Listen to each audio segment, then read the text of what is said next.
to the west. Who is this? So let's see. Let's see who he really is. So we're going to start off with this here. The purpose of the Nation of Islam, and the purpose and goal of the Nation of Islam being that Master Fard Muhammad founded it. Here's the Honorable Elijah Muhammad answering some questions that many of you all may have as well. So look at this. Mr. Muhammad, what is the purpose? What is the goal of the Nation of Islam? See, many people have this question today. What is the goal? What's the purpose?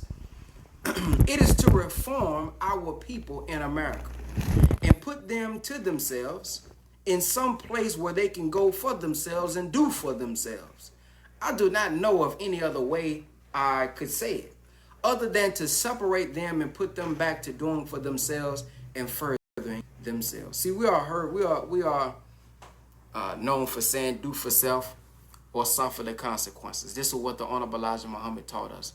Do for self or suffer the consequences. And we see some of those consequences here today.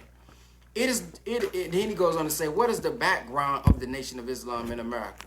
He says, when I first heard of Islam, it was in Detroit, Michigan, back in the early fall of 1930. Now, I'm going to close the book there. Now, I'm not going to say any names, but when you look and you really study the Honorable Elijah Muhammad, he's telling you when he first heard it, and he's telling you who he first heard it from. Now, it doesn't make me no difference who he first heard it from, but I think we need to stop all the arguing back and forth about who had it first and da-da-da. Let's focus on the result that we have now today. Because we can talk about who started it, but we got to talk about who finishing it. We got to talk about who carrying it out into practice today.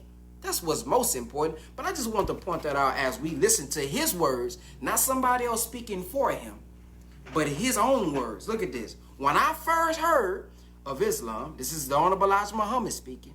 It was in Detroit, Michigan, back in the early fall of 1931.